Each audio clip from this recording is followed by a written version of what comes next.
오늘 함께 나눌 본문 말씀은 예레미야 32장 36절에서 44절까지 말씀입니다. 그러나 이스라엘의 하나님 여호와께서 너희가 말하는 바 칼과 기근과 전염병으로 말미암아 바벨론 왕의 손에 넘긴 바 되었다 하는 이 성에 대하여 이와 같이 말씀하시니라. 보라, 내가 노여움과 분함과 큰 분노로 그들을 쫓아보내었던 모든 지방에서 그들을 모아들여 이곳으로 돌아오게 하여 안전히 살게 할 것이라.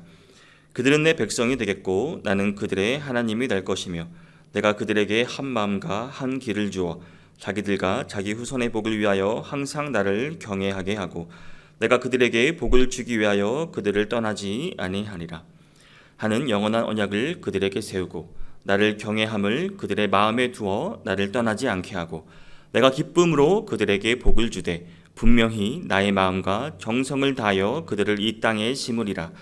여호와께서 이와 같이 말씀하시니라. 내가 이 백성에게 이 큰 재앙을 내린 것 같이 허락한 모든 복을 그들에게 내리리라.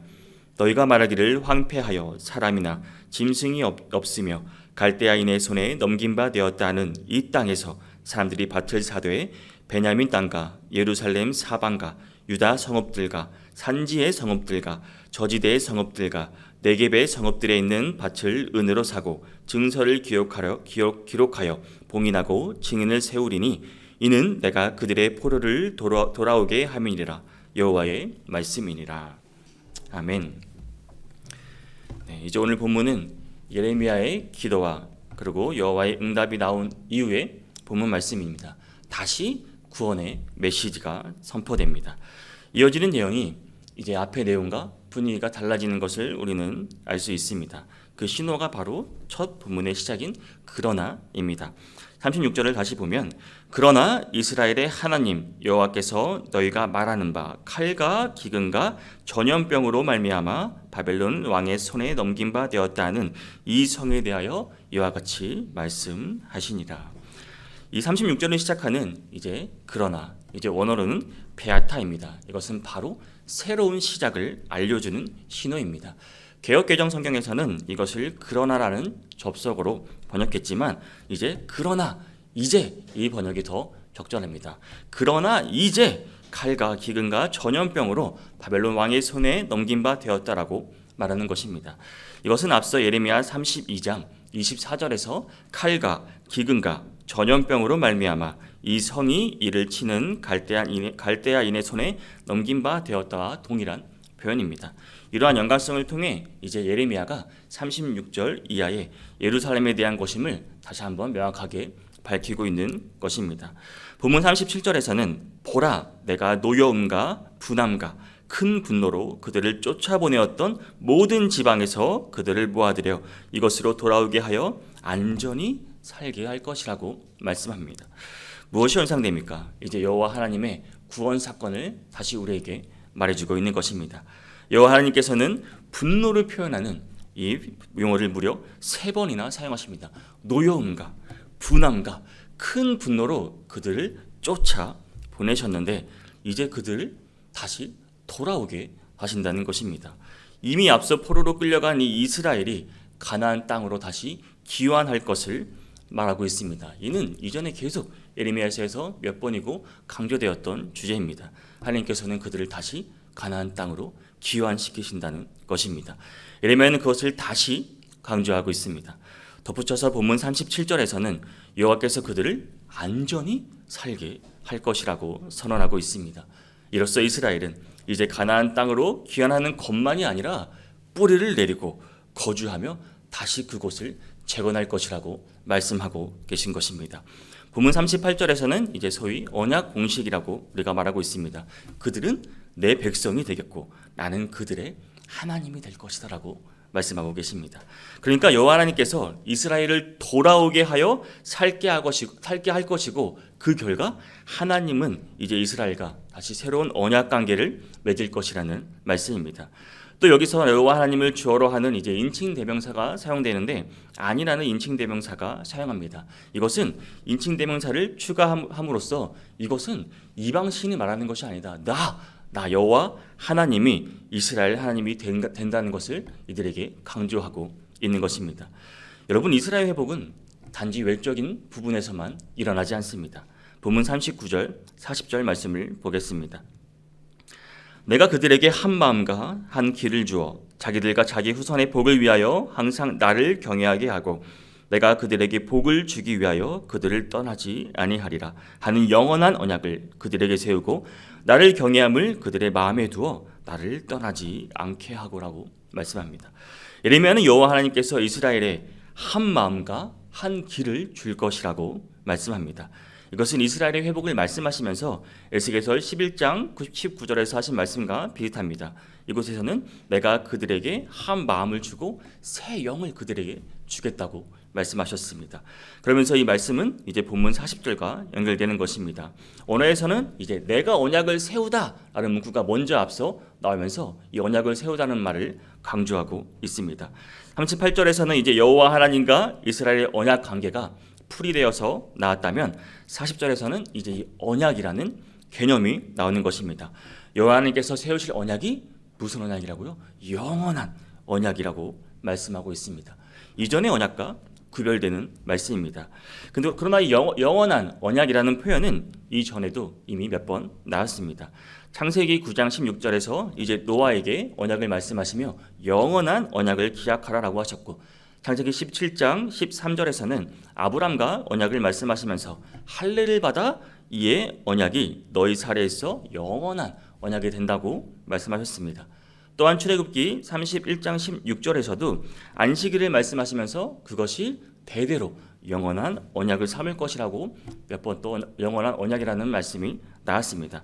그러나 오늘 이 본문 예레미야 32장의 이 영원한 언약은 이제 포로 귀환 이후에 새로운 백성과 맺는 이 새로운 언약을 가리키는 것입니다. 여호와 하나님께서는 그들과 언약을 세울 뿐 아니라 그들을 떠나지 않을 것이라고 말씀하셨습니다. 내가 돌아서지 않을 것이란 말입니다. 왜 그렇습니까? 본문 40절에서와 같이 내가 그들에게 복을 주기 위하여라고 말하고 있습니다. 본문 41절, 42절에서도 이 복에 대한 유사한 표현이 계속 나오는 것으로 보아 복을 주는 목적을 지금 강조하고 있는 것입니다. 41절에서 여호와 하나님께서 다시 한번 이스라엘에 복을 주겠다고 선언하십니다. 내가 기쁨으로 그들에게 복을 주되 분명히 나의 마음과 정성을 다하여 그들을 이 땅에 심으리라. 이 땅에 심으리라라는 표현을 보면 이스라엘이 이 땅에 돌아와서 살게 되는 것을 표현하고 있음을 우리는 알 수 있습니다. 심판 이후에 이제 이스라엘의 백성들을 그리고 돌아오게 하셔서 이스라엘을 다시 재건할 것을 말하고 있는 것입니다. 하나님께서는 종종 이스라엘에 마음을 다하고 뜻을 다하여 여호와 하나님을 사랑하라고 명령하셨습니다. 그러나 이스라엘은 어떻게 했죠? 여호와 하나님을 사랑하지 못했고 온전히 신실하게 하나님을 섬기지 못했습니다. 그 결과 포로로 끌려갔던 것입니다. 이에 예레미야는 이제 마음을 다하고 뜻을 다하고 신실하게 일하시는 이 하나님을 묘사하고 있는 것입니다.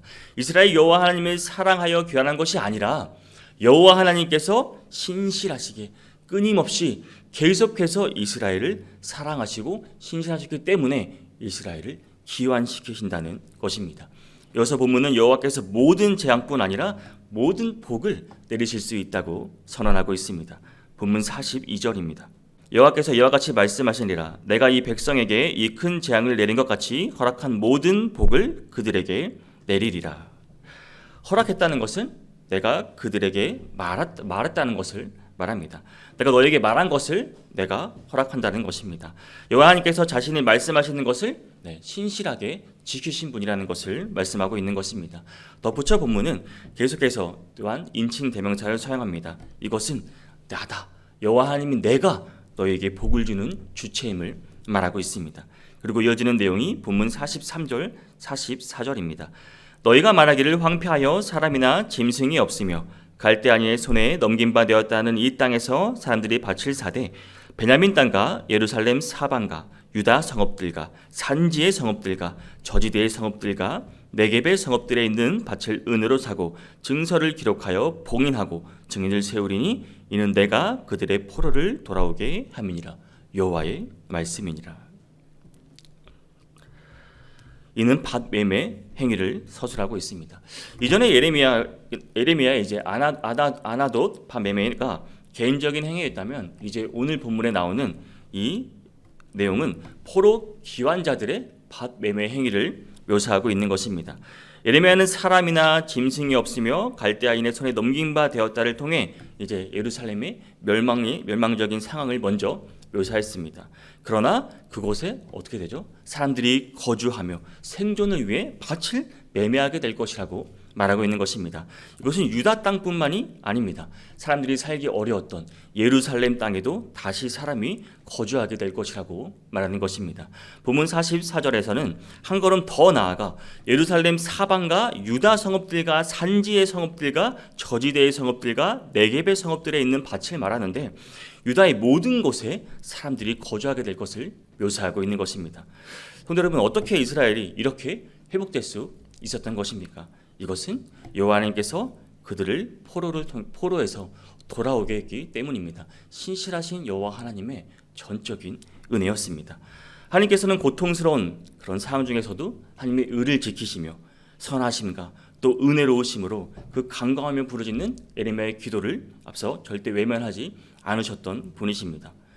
예레미야 기도에 분명히 하나님께서는 응답을 해 주셨습니다. 더 나아가 이제 장래에 주어질 축복, 하나님의 복된 약속, 상상조차 하지 못할 이 축복된 말씀을 이들에게 하셨습니다. 예레미야의 마음을 흔들리게 하지 않으실 뿐만 아니라 이스라엘 백성에게 위로가 되는 말씀을 해주고 계신 것입니다. 성도 여러분, 하나님께서는 예레미야에게 뿐만 아니라 하나님을 경외하는 모든 백성에게 이와 같이 말씀하시고 행하신 것입니다. 예레미야의 기도를 들으신 이 하나님, 은혜가 넘치는 하나님, 이스라엘을 위로하신 이 하나님의 은혜가 우리에게도 이루어질 것이란 것입니다. 그 약속은 반드시 하나님께서 정하신 그 때에 믿음을 지키고 신실하게 살아가는 자에게 반드시 하나님께서 이루어 주실 것입니다. 그 사람들의 삶에서 그 신앙의 열매로 돌아오게 하신다는 것입니다. 성도 여러분, 우리가 섬기는 하나님은 이처럼 은혜로우신 하나님이십니다. 이처럼 신실하신 하나님이십니다. 이처럼 넘치는 축복의 하나님이십니다. 그럼 우리가 항상 하나님과 가까이 하며 하나님으로 인하여 온갖 풍성한 은혜를 누리며 확고한 삶, 견고하고 굳건한 삶을 살아갈 수 있기를 소망합니다. 사랑하는 성도 여러분, 오늘 본문은 이제 느부갓네살의 침공으로 이 멸망 위기에 처한 예루살렘 백성을 향한 주님의 메시지가 계속되는 내용입니다. 이전 내용이 이제 죄에 대한 심판이었다면 이제는 이스라엘, 특별히 남유다 백성의 회복을 약속하였습니다. 죄에 대한 경고, 심판, 그리고 회복으로 이어지는 예언서의 전형적 메시지가 계속 우리에게 전해지고 있습니다. 사람을 향한 주님의 마음이 어디에 있는지를 우리에게 보여주고 있습니다. 죄를 지적하고 심판하는 것은 이것은 하나님의 최종 의도가 아닙니다. 어떤 면에서 그 과정은 이제 오늘 본문처럼 그러나 이제로 시작하는 반전의 은혜를 향한 우리에게 주는 메시지이기도 합니다. 이런 하나님의 마음의 절정이 바로 어디에 있습니까? 모든 사람의 죄를 대신해 예수님을 심판하심으로써 구원의 문을 연 그 십자가 사건에 이 모든 그 목적이 있습니다. 그 속에서 이 모든 죄인은 그러나의 은혜를 경험할 수 있는 것입니다. 그러나의 은혜, 구원을 경험할 수 있는 것이죠. 우리도 마찬가지 아닙니까? 우리가 이 자리에 있을 수 있는 것도 하나님께서 우리에게 이루신 그 반전의 은혜가 있었기 때문입니다.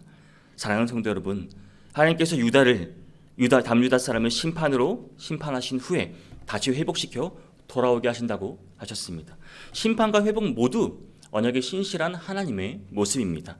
언약을 체결할 때 그 피를 통해서 서약하는 것은 여러분 목숨을 걸고 그 관계를 지키겠다고 서약하는 것입니다. 관계를 깬 자에게 생명으로 책임을 묻겠다는 것이기도 합니다. 이스라엘의 죄를 심판하는 것은 언약관계에 신실하신 하나님의 신실한 그 의무에 충실하게 그것을 행한 것이었습니다. 또한 하나님께서 한 그 회복의 약속 또한 언약관계를 먼저 깨지 않겠다는 그 하나님의 신실하심을 보여주는 그 언약의 약속이기도 한 것입니다. 하나님의 이런 신실함과 사랑이 예수님을 통한 그 새 언약의 성취로 이어지게 된 것입니다. 여러분, 우리가 이 은혜를 받고 있다는 사실을 꼭 기억하시기를 바랍니다. 사랑하는 성도 여러분, 이스라엘을 향한 하나님의 이 회복은 단순히 흩어진 사람들을 돌아오게 하는 것이 아니었습니다. 그 땅에 거주하게 하는 것에서 끝나지 않았습니다. 핵심은 이 주님을 거절한 죄를 이 마음에서부터 돌이켜 하나님을 경외하고 하나님과의 언약관계에 그 충실하게 그들의 삶이 그렇게 살아갈 수 있기를 하나님께서는 원하셨던 것입니다. 여러분 제사함만으로만 여러분 우리 구원을 제사함만으로만 생각하지 마시길 바랍니다. 구원은 그것이 다가 아닙니다. 더 중요한 것은 그 죄사함을 근거로 하나님과 바른 관계를 맺고 장차 영원한 영광을 함께 누릴 수 있는 것을 기대하며 오늘도 하나님과 하나님의 백성과 또 하나님의 자녀로서 이 땅에서 다르게 거룩하게 구별되게 살아가는 것이란 말입니다. 이것이 오늘 말씀 우리에게 주는 교훈입니다. 사랑하는 성도 여러분, 오늘 하루도 우리가 주님을 의지하고 주님의 뜻을 따라 주님과 함께 걸어가시는 모든 성도님 되시기를 주님의 이름으로 축복합니다.